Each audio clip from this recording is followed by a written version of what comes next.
Él es Gerardo Pérez. De niño soñaba con ser jugador de fútbol y trabajar vinculado a la historia y a la comunicación.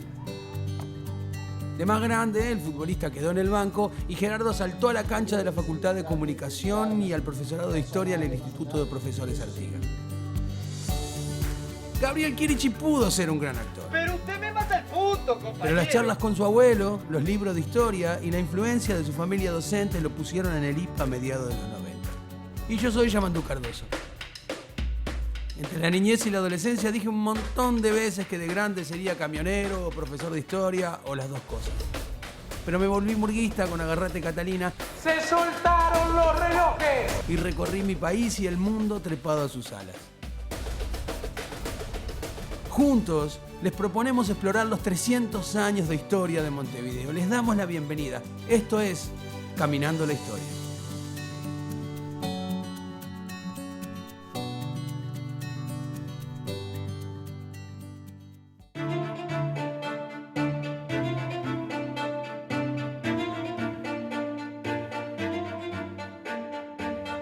La llama de la revolución que se había encendido en Buenos Aires comienza a recorrer la campaña de la banda oriental y llega a este rincón del mundo en forma de sitio luego de triunfar en Las Piedras. La Montevideo urbana se viste de española, la rural de revolucionaria, y en medio de esa lucha aparecerán nuevas formas de política, de sociedad y de cultura. Ocupaciones, acuerdos, avanzadas ideas de libertad, violentos cambios de mando y de bandera serán paisajes recurrentes en este episodio. Les invito a recorrer una ciudad codiciada por unos, rechazada por otros, una ciudad salpicada de sangre y sueños. Les doy la bienvenida. Esto es Caminando la Historia, 300 años de Montevideo.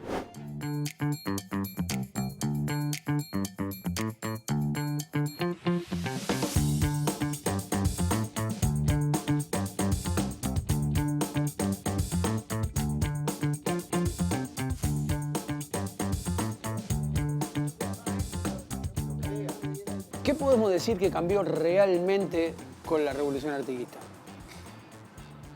Uno de los aspectos es que empieza o se pasa de una política restringida de pocas personas, en pocas manos, a una política ampliada en donde los que antes eran súbditos de la corona, ahora comienzan el camino de convertirse en ciudadanos, y en ese camino de convertirse en ciudadanos justamente empiezan a tomar decisiones. Las asambleas que suceden en el contexto del primer sitio de Montevideo marcan a algunos orientales tomando decisiones. Esos que antes debían obedecer a la corona, ahora tienen la posibilidad de decidir. Y aparece el concepto de independencia, y aparece el concepto de constitución, y aparece el concepto de confederación. Todos ellos conceptos revolucionarios.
El 10 de septiembre del año 1811 quedará marcado en la historia nacional y regional.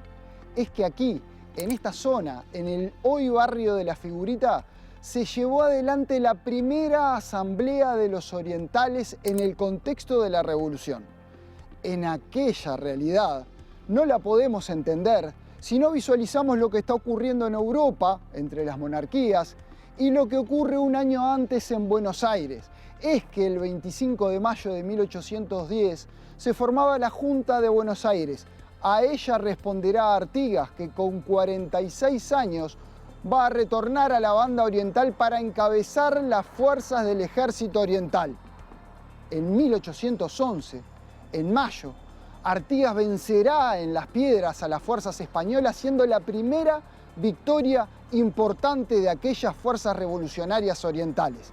Luego de ello, se planteará sitio a la ciudad de Montevideo amurallada. En aquel contexto, dos Montevideos se enfrentaban. Una dentro de murallas comandadas por Elío, que buscaba permanecer fiel a España, y otra comandada por Artigas, acompañada por las fuerzas auxiliares de Buenos Aires, que buscaban tomar la ciudad amurallada.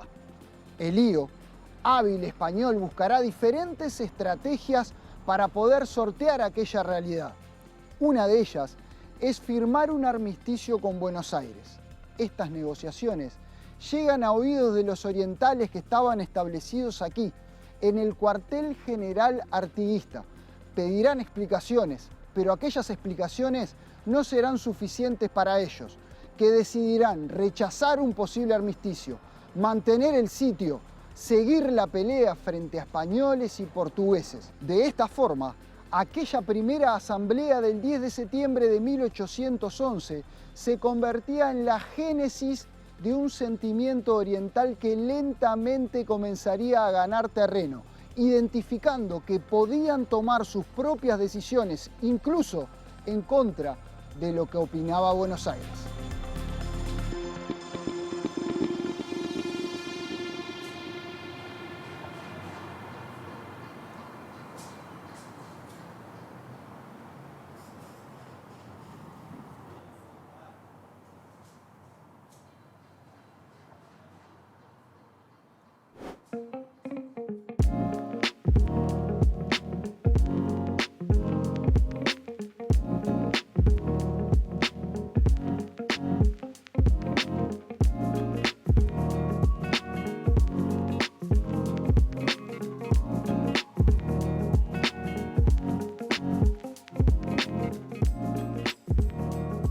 Montevideo Murallas y Montevideo Región vivió un tiempo de aceleración histórica entre el fin de la colonia y la revolución.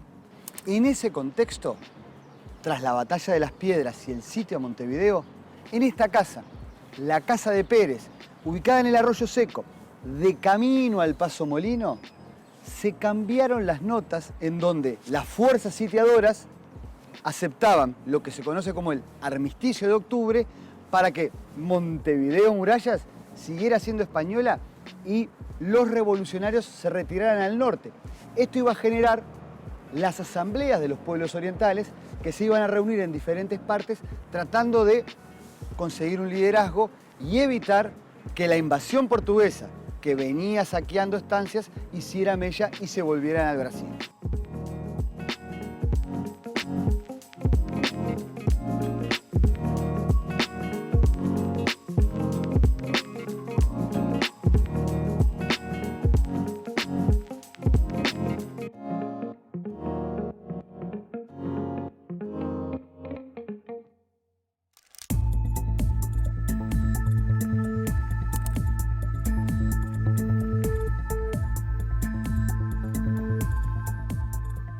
El 10 de octubre del año 1811 tendría lugar la segunda asamblea de los orientales precisamente en esta zona que hoy conocemos como La Blanqueada y que en aquella época se conocía como la Quinta de la Paraguaya. Un mes después de realizada la primera asamblea en la panadería de Vidal, se traslada el cuartel general a esta zona y por esa razón aquellos orientales deciden solicitar información respecto a cómo iban las negociaciones con Elío en la Montevideo amurallada.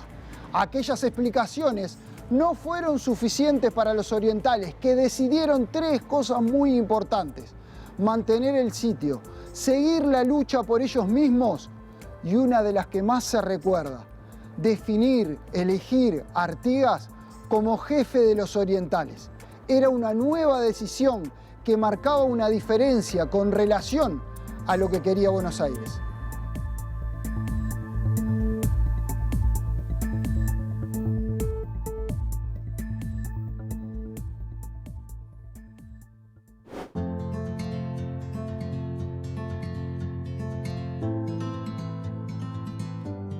Los cambios en la revolución no fueron solamente políticos, también cambiaron las formas y las posibilidades de vinculación social. Las mujeres en la redota son una prueba de esto, según nos cuenta Inés Cuadro. La revolución también afecta el orden socioafectivo, es decir, se generan ciertas licencias en el ámbito, es decir, por ejemplo, es interesante, por ejemplo, durante el éxodo del pueblo, que se llamó el éxodo de la redota, bueno, parte de las denuncias que hace el cura capellán, digamos, es que hay como que es muy difícil controlar la moral sexual de las mujeres también. Entonces, de las pequeñas, de las jóvenes, ¿no? Y entonces él da cuenta de que es muy difícil, que las mujeres muchas veces se van al bosque, es decir, como que también el orden, la revolución altera los códigos de una sociedad muy reprimida, ¿no? En donde además básicamente hay una fuerte represión por el orden católico de la moral y de la sexualidad femenina. Entonces eso también es interesante ver, porque la revolución afecta, por eso les digo, cuando le afecta a todos los órdenes, atraviesa eso también. Después del éxodo, cuando llegan a la ciudad de Florida, hay una cantidad de niños que se anotan con padre desconocido o padres del ejército artiguista.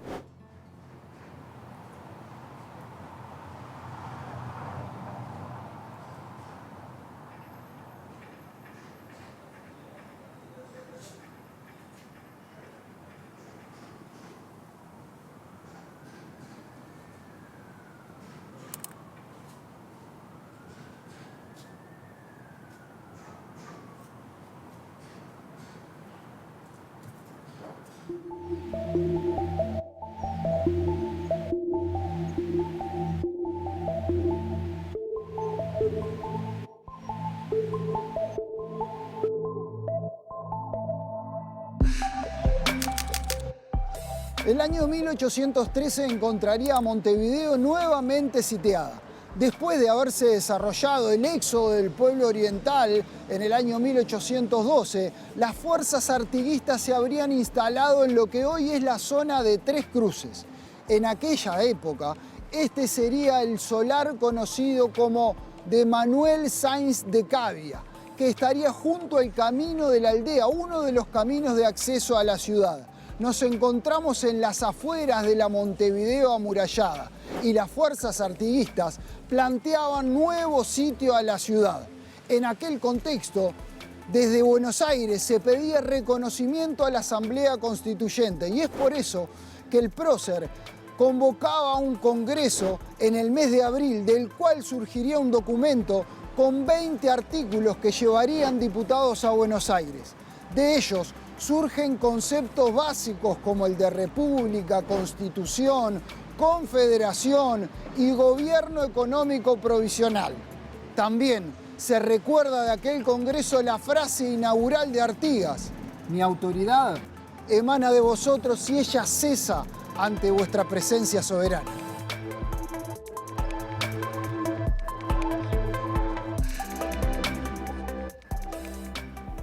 En la época colonial, edificios como este se utilizaban para la cría de aves. Este edificio fue testigo de 3 siglos de la historia de la Banda Oriental, la provincia oriental y después del Uruguay. En el siglo XX tuvo diferentes usos, uno de ellos como biblioteca, y fue declarado como Monumento Histórico Nacional. Por esa razón, no se le puede hacer ninguna modificación estructural.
La casa de Pérez, la casa que queda en la salida de Montevideo rumbo al Paso Molino, donde, bueno, la familia Pérez, como tantas familias del patriciado montevideano, tenía saladeros, tenía terrenos que llegaban hasta Capurro. Esta casa de Pérez es histórica además porque luego del dominio español y su virreinato se firmó la salida de España del Río de la Plata.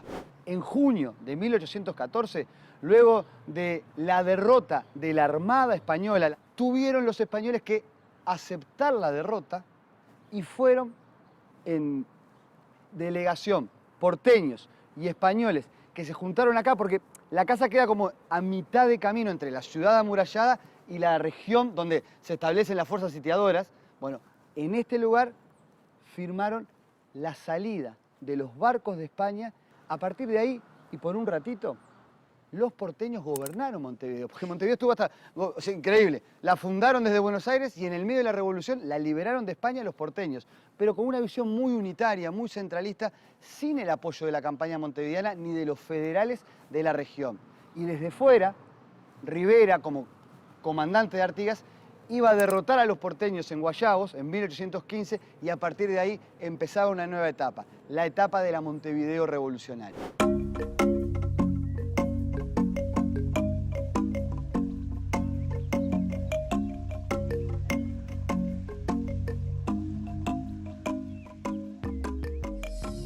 ¿Y Artigas y Montevideo qué onda? ¿Qué sucedía? Bueno, es un proceso, yo te diría, global, ¿no? Porque esta idea de el ciudadano, como ciudadano es igualdad ante la ley. Antes eras obediente y además, no solo por un tema monárquico, estaba la desigualdad racial. Entonces, que empiece a haber igualdad, esto ocurre desde Buenos Aires, pero por la Revolución Francesa, es una mezcla muy interesante. Y en Montevideo, que era una sociedad con aspectos igualitarios en lo económico, pero desiguales en lo étnico, empieza a ser un cambio muy interesante porque, bueno, las tropas de Artigas finalmente entran con Otorgués el 26 de marzo, que además de 1815 bajan el escudo español, o sea, es simbólicamente muy fuerte. Hay que pasar por él y pisarlo y escupir 3 veces, pero además lo otro que ocurre es que el cabildo, o sea, la élite montevideana que está acá, gobierna junto con él y se empiezan a aplicar estas medidas que de alguna manera las decisiones, la igualdad empieza a vivirse en la sociedad montevideana. Y esto lleva también a polémicas, porque bueno, Otorgués es visto medio como un forajido, porque él es un comandante militar y denuncian que las tropas de la revolución hacen algunas cosas un poco de repartos a veces abusivos. Los sectores sociales subalternos suben, dejan de estar y se quejan las damas de alta sociedad donde se ha visto una china en coche, ¿no? Y Artigas gobierna desde el norte, porque Artigas no está acá, Artigas está en Purificación, vigilando a ver si se reparten las tierras, que no haya actos de corrupción, en algún momento amaga con bajar, pero bueno, la sociedad está viviendo esos cambios.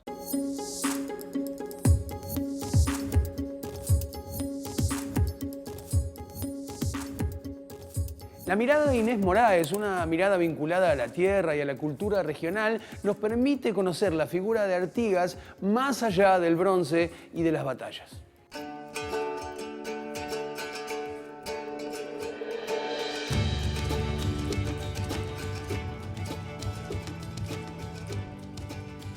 Yo creo que Artigas tiene un conocimiento muy fino de los paisajes agrarios de su tiempo, pero muy fino, superior al de casi todos los que opinan en el expediente, por la sencilla razón, primero, de que arreaba tropas ilegalmente para el otro lado de la frontera con Portugal, como sabemos, en cierto tramo de su vida, y después porque cuando se hace blandengue está todo el tiempo recorriendo. Si hay un paisaje que conoce como la palma de su mano es el paisaje pastoril misionero y el otro, el de la Laguna Merín, todo ese entorno, porque esa es la zona donde los blandengues tenían que actuar.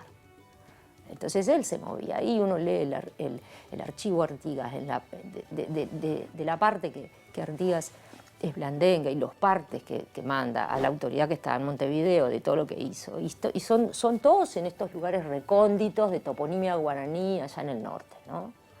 Yo creo que él conocía muy bien y que tenía conciencia muy clara de la complejidad de intereses.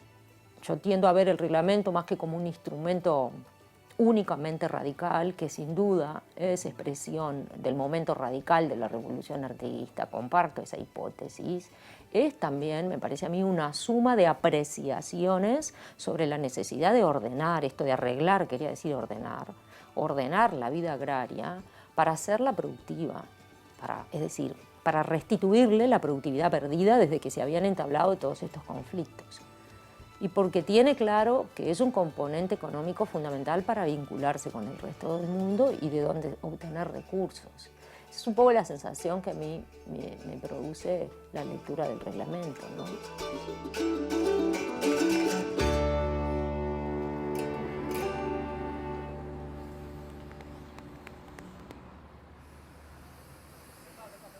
Y entonces la construcción que yo por lo menos tengo tatuada en la cabeza desde aquella imagen escolar de la tapa de los cuadernos. Artigas paradito en la puerta de la Ciudadela. Que no era más alguien, según lo que me decís, un personaje que tenía que ver más con la campaña. Bueno, Artigas y toda aquella sociedad era una mezcla muy interesante entre ciudad y campo. Yo lo diría así, muy simple, ¿no? Pero Artigas era un montevideano fronterizo, un típico ejemplo del Far East, ¿no? Él conocía, tenía amigos, esclavos fugados, parcialidades o pueblos originarios con los que convivía, gente del litoral, hacía arreos de ganado y desde allá también tenía la concepción de integrar a los diferentes pueblos, ¿no?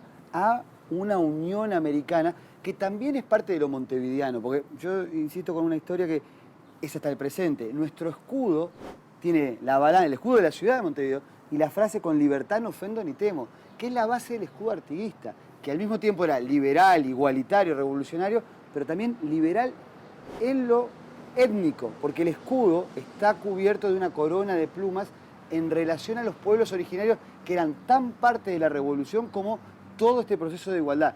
Algo para aclarar también de esta imagen que traes de Artigas parado en la puerta de la Ciudadela, es que estamos haciendo referencia a una imagen de otro momento histórico, ¿no? Ya ese Artigas parado en la puerta de la Ciudadela nace en un Uruguay que estaba intentando armar un concepto de héroe, instalar al prócer, construir un elemento que unificara a aquella sociedad. Lo logra un hombre, un artista fantástico como fue Blanes, pero no es el momento del cual estamos haciendo referencia ahora, no se crea en el momento de la revolución, se crea en otro con otras motivaciones. Y esa imagen tan potente, de alguna forma, deja afuera un montón de conceptos que sí se dan en este momento. Esta imagen que introdujo el historiador Barrán de Artigas como conductor y conducido, ese Artigas que gobernó pero escuchando a esas personas que lentamente aprendían a decidir. Ese concepto no aparece en esa imagen, en esa pintura, porque es un Artigas solo en Montevideo. Maestro, Su Excelencia, el presidente Máximo Santos. ¿Qué significa eso de que avanza lentamente? Excelencia, es un honor recibirlo. Significa simplemente que faltan materiales para evitar errores. ¿Qué material? Pero invéntelo. ¿Acaso usted conoce alguna nación sin referente, señor Blanes? ¿Quién fue el fundador de nuestra nacionalidad?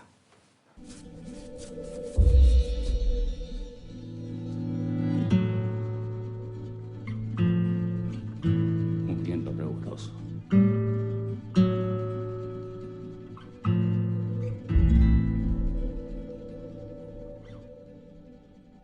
General.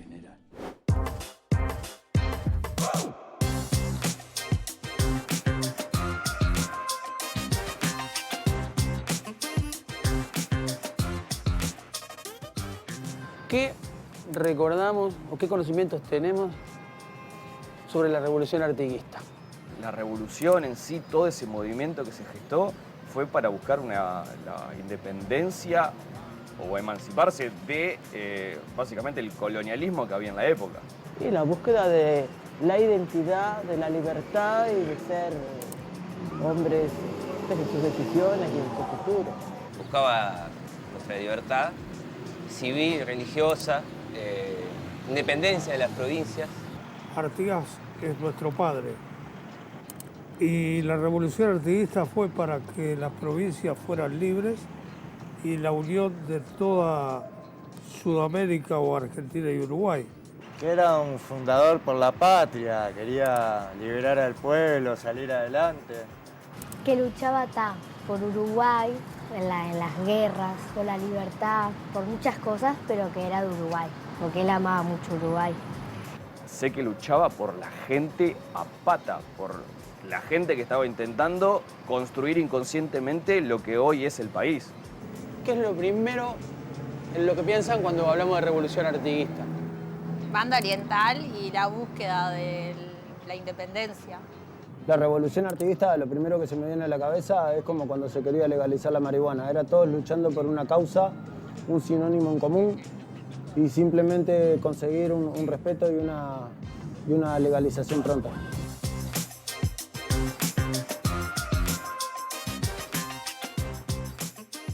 ¿Y quiénes eran? ¿Quiénes conformaban su ejército? ¿Qué sectores sociales? ¿Qué personajes? No sé, creo que según la que cuenta la historia de criollos, indios, los candengues. Era Artigas, los charrúas y la gente. Que conformaron la banda oriental. Claro.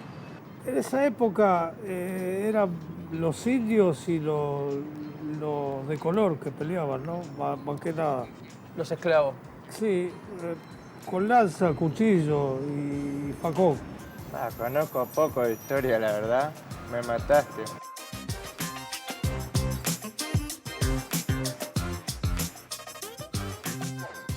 ¿Qué papel te imaginas para la mujer de aquella época? Y ellos se quedaban en las casas como limpiando, fregando. Cuidando a los hijos. Claro, cuidando a los hijos, todo eso. Ellos sabían que ellos se iban, pero en la casa los hijos iban a estar bien. Claro. Entonces nosotras siempre estábamos. Casi como nula, como que el hombre iba adelante y la mujer tenía que estar detrás o pendiente, depender. Pienso. A lo mejor no, a lo mejor había algún audaz que lideraba y luchaba por la personalidad, no dejarse llevar por delante.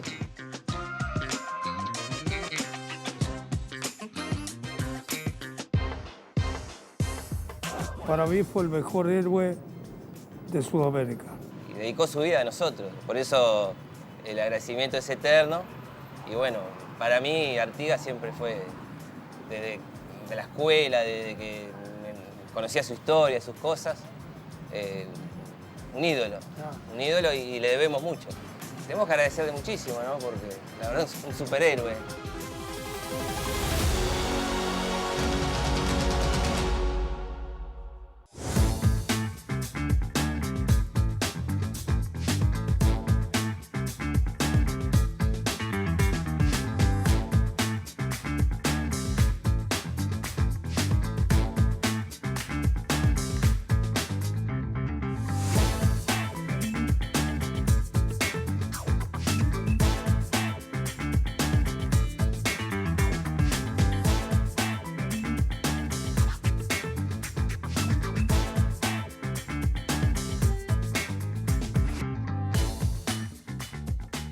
De alguna manera, ¿no da un poquito de pena retrospectiva que esa Montevideo, bajo la influencia directa de Artiguista, haya durado finalmente tan poquito tiempo?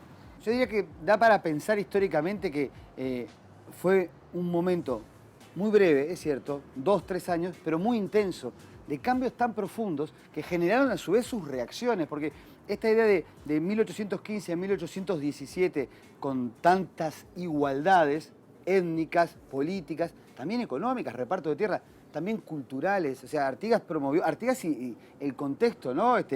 La Biblioteca Nacional, el desarrollo del comercio, el fomento de las industrias. Ahí, bueno, en la época de Artigas es el propio reglamento de tierras y el reglamento de aduanas para activar la industrialización. Todo eso, junto con un concepto que está también como en la base de nuestra memoria y nuestro escudo, la soberanía particular. La idea de que todos los pueblos se tenían que gobernar unidos en América, ¿no? Incluso sin que Montevideo, la ciudad, fuera la capital, compartiendo el poder con el norte, con Purificación, lo mismo para la región, sin que Buenos Aires fuera la capital, una federación. Bueno, eso generó reacciones también y rechazos en la élite montevideano portuaria y en la élite unitaria porteña. La revolución es un momento, un periodo de radicalización, en donde algunos conceptos caen muy pesados para una parte de la sociedad que a veces no está preparada, a veces no le conviene y reacciona frente a eso. Montevideo, que nació por los españoles tratando de que los portugueses no se quedaran con este territorio, generó en su campaña y todo su entorno un proyecto político de igualdad y de integración regional, quizá el más radical, como han dicho muchísimos historiadores de la región, que terminó siendo derrotado y perseguido por la invasión portuguesa monárquica, que hasta fue celebrada por parte del patriciado montevideano.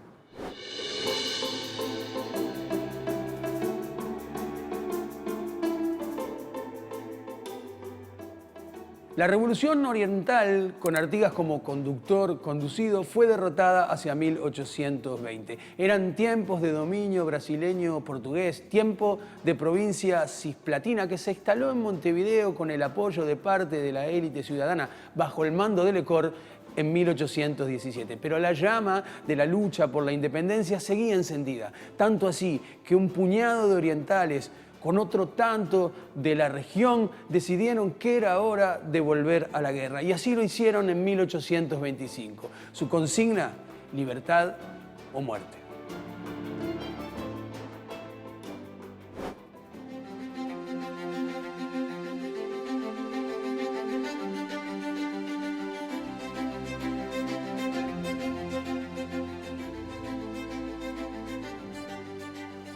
Estos no son los 33 orientales.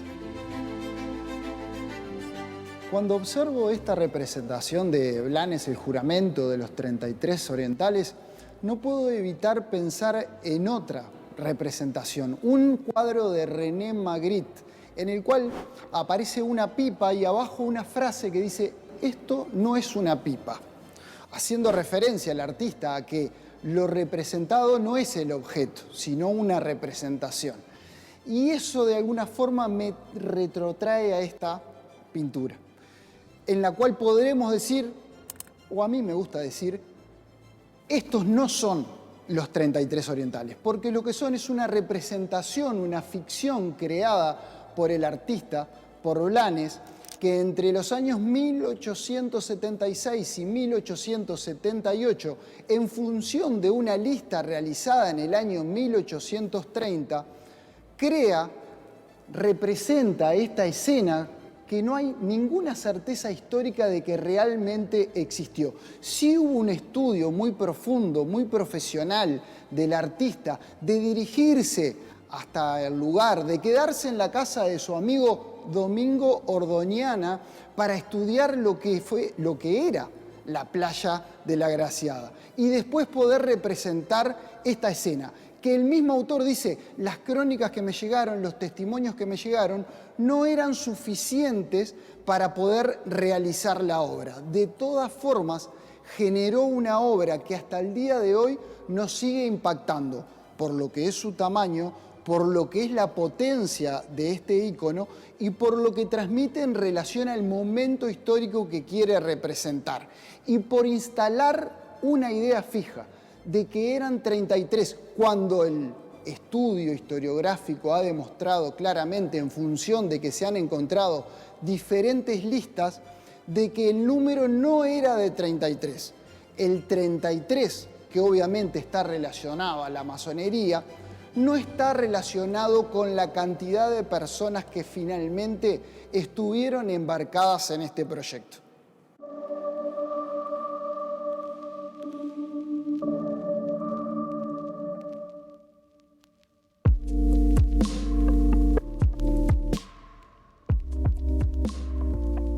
Es importante poder ubicarnos en el tiempo, ¿no? Porque la obra está haciendo referencia a aquel 19 de abril de 1825. Estamos en ese momento con una dominación brasileña aquí en territorio oriental y desde la región se organiza esta cruzada libertadora para venir a sacar el dominio del poder brasileño que estaba instalado en Montevideo. Vinieron a pelear contra el poder cisplatino, ¿no? que se había establecido desde 1816 comenzó la invasión para intentar derrotar a Artigas, luego ingresaron Montevideo, nuestra ciudad amurallada todavía, ya estaba en manos de Lecor, el barón de la Laguna, que era digamos, el jefe portugués primero, con apoyo de parte de la élite montevideana y también con una alianza con Frutos Rivera, que era el comandante de la campaña, ¿no? Y luego la Cisplatina tiene un quiebre porque en el año 1822, se separa Brasil de Portugal, ¿no? Y ahí un grupo de orientales ya intentó, los caballeros orientales, luchar contra ellos, pero los derrotaron y se fueron para Buenos Aires. Entonces, desde Buenos Aires se organiza en el 25, otra vez, ¿no? Un intento de pelear contra ellos. Y hay hombres que aparecen en esta representación que atraviesan el periodo. No es un hecho aislado, no es un mojón desde el cual empezar a hablar en un destino único, sino que es un momento en el cual está atravesado por hombres que compartieron experiencias, aprendizajes desde el inicio de la Revolución y que en este momento, mitad de la década del 20 del siglo XIX, están nuevamente tomando las armas, en este caso, incluso con objetivos diferentes cada uno de ellos, pero en este momento había un objetivo común, sacar a los brasileños. También se ven rasgos, la reconstrucción de Blanes fue muy interesante, ¿no? De esa sociedad mestiza, urbana y rural, ¿no? Así, por ejemplo, la figura de Andrés Cheveste me parece, nunca hay un prototipo exacto, pero tiene esos rasgos entre aindiados, criollos, mestizos, de, bueno, vestimentas de tareas de campo, pero también militares. La bandera, la famosa bandera Libertad o Muerte, la bandera de los 33, que es una historia en sí misma, ¿no? También tiene componentes de lo que venían siendo las luchas, porque de qué color era la bandera de Otorgués, por ejemplo, los federales, es decir, esos también asociados a un proceso mundial, porque nuestra independencia, entre comillas, también tiene que ver con las revoluciones atlánticas, la Revolución Francesa, esos colores que se hicieron muy populares en contra de la monarquía, por ejemplo, ¿no? Y Portugal y Brasil eran imperios monárquicos, entonces hay una lucha también política. Amigos, estamos en nuestra querida patria. Si hemos de morir, moriremos como buenos orientales en nuestra propia tierra. ¡Juremos liberar la patria!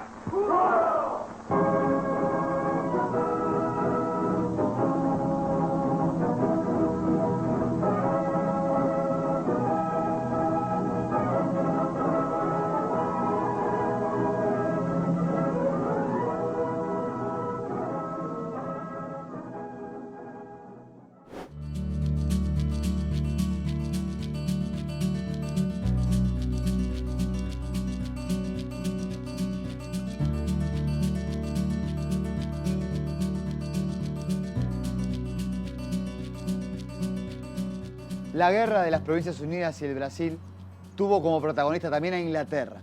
Inglaterra tenía muchos intereses en la región debido a que era la primer potencia industrial y estaba desplegando sus naves, no solo de la época de las invasiones inglesas, sino sus naves mercantes, su gran capacidad de ser el taller del mundo, y el conflicto entre el Imperio de Brasil y las Provincias Unidas había afectado la llegada de los productos ingleses al Río de la Plata. Entonces enviaron al Lord Ponsonby, un embajador que hizo las veces de mediador, para hablar justamente entre Pedro I, el rey de Brasil. Pero lo interesante es que Lord Ponsonby trató de generar rápidamente condiciones de paz y en principio aceptó que la provincia fuera devuelta como provincia cisplatina al Imperio de Brasil. Esto firmaba la paz y daba libre navegación. Lo que pasa es que la gente en Buenos Aires se molestó mucho con ese acuerdo. El canciller argentino, Manuel García, que lo había firmado y que era el que había estado en la traición a Artigas generando la invasión portuguesa, fue destituido y parecía que iban a volver otra vez las hostilidades. Entonces, Ponsonby volvió a negociar, convenció a Lavalleja de que capaz que podía llegar a ser presidente si se creaba un estado separado, habló con Pedro, habló con el gobierno de Argentina y finalmente en el año 28 se firmó la Convención Preliminar de Paz, que, interesante como documento, establece que el territorio del Estado de Montevideo va a ser un territorio neutral, que ni de Argentina ni de Brasil van a poder gobernarlo y que en él se va a tener que formar una nueva constitución. Por tanto, Inglaterra y su mediación también fueron parte de estas luchas regionales que dieron lugar a un país en la región de Montevideo.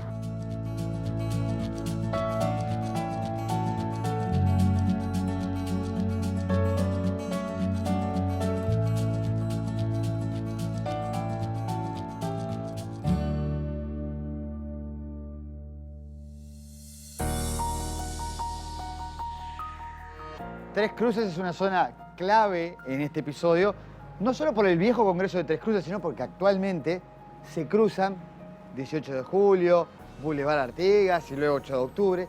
Y acá está el obelisco, que recuerda a los constituyentes.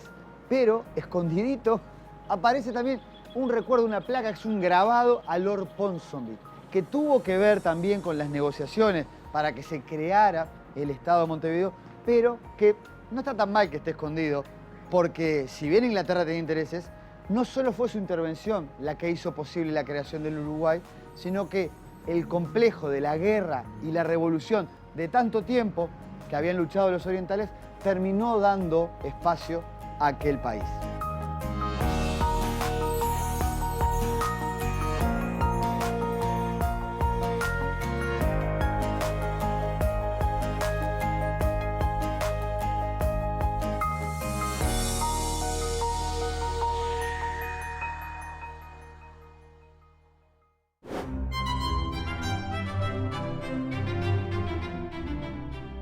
Hoy, 18 de julio de 1830, gran fiesta, gran con entrada gratuita. Venga y jure la Constitución. Los festejos duraron 5 días, sí, 5 días, y fueron acompañados por delegaciones de varios de los países participantes en la Convención de Paz. Banderas de Inglaterra, de Brasil y de las Provincias Unidas formaron parte de la escenografía de aquellos días. Pero pará, le encajaron bandera Inglaterra, Brasil, las Provincias Unidas. Menos mal que Artigas no les dio pelota, que Rivera que le llamaba, no vino nada. Si no se armaba liga. Yo ahí estoy con Gervasio. Bien Gervasio, no vi nada. Las autoridades estaban en el balcón del Cabildo. Se tiraron toneladas de papelitos y serpentinas. Un equilibrista, Chiarini, hacía las delicias del público con sus increíbles actos, mientras al estrado de la plaza subían batallones, representantes de barrios, de pueblos, comparsas, naciones africanas, y todo el mundo juraba y celebraba una constitución que había nacido republicana, sí, pero separada del resto de la región.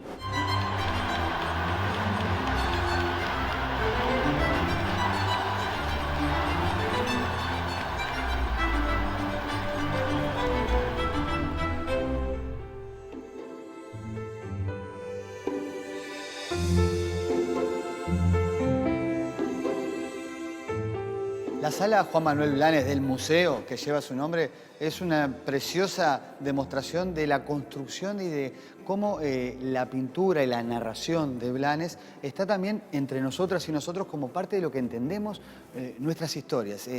El cuadro de la cruzada de los 33 orientales es parte de eso y nos habla de cuando Blanes empezó a pintar la patria. Porque en realidad no es contemporáneo del episodio, es muy posterior.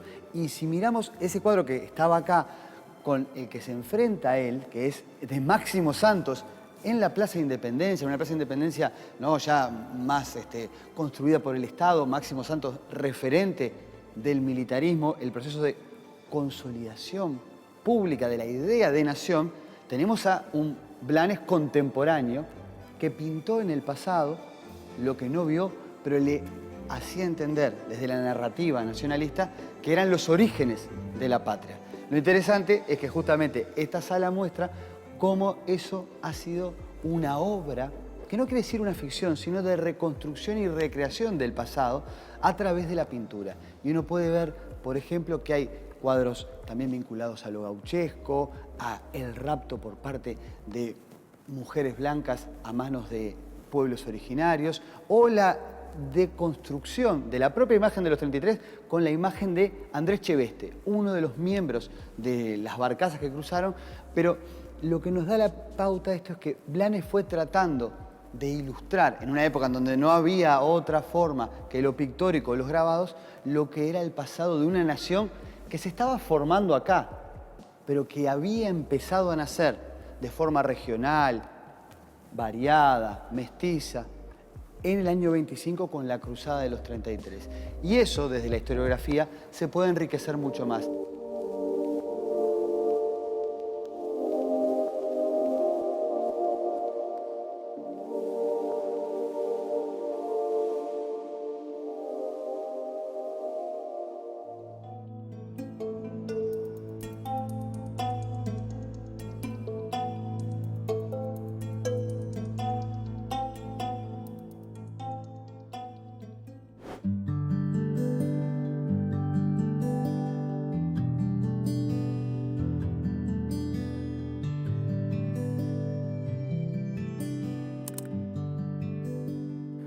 A mí, de este episodio en particular, me impactó muy fuertemente la aparición, por lo menos en la primera vez que lo registré yo, de este caminito que arrancamos, del concepto ciudadano. Y pensaba en toda esa masa de población dejando de ser una población hecha de súbditos y el complejo camino para transformarse en ciudadanía, ¿no? Inevitablemente me haces pensar en esas primeras asambleas de los orientales.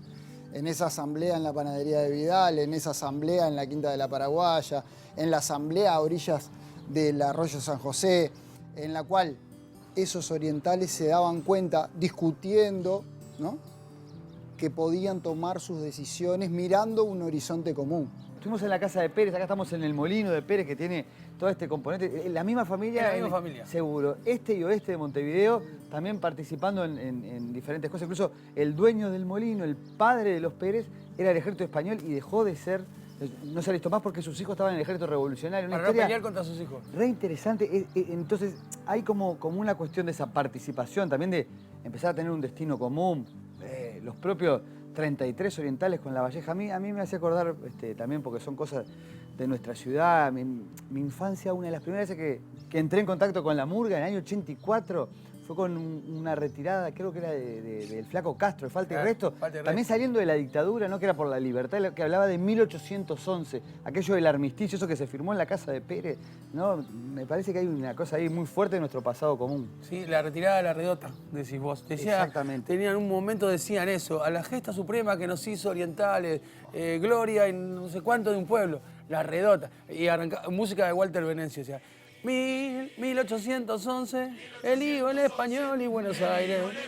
El último virrey. Y tenía algo de ahora es tiempo de levantar banderas. Sí, al final, muy fuerte, entraba con ¿no? unas tacuaras, bueno, perfectamente podía haber elegido esa retirada hermosa de La Falta y Resto para cerrar este capítulo. Pero me quedo por el concepto de orientalidad y esto que decía Jera, del nacimiento de un sentimiento en común, y para vincularlo también con los 33, con la canción de Idea Vilariño, y de los orientales y en las voces de los olimareños. De todas partes vienen sangre y coraje para salvar su suelo. Los orientales vienen de las colinas con lanza y sable, entre las hierbas brotan. Los orientales salen de los poblados del monte, salen, en cada esquina esperan los orientales.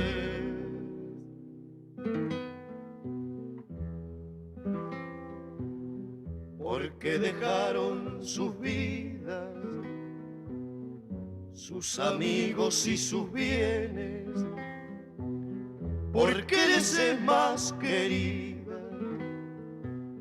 la libertad que no tienen, porque es ajena la tierra y la libertad ajena, y porque siempre los pueblos saben romper las cadenas.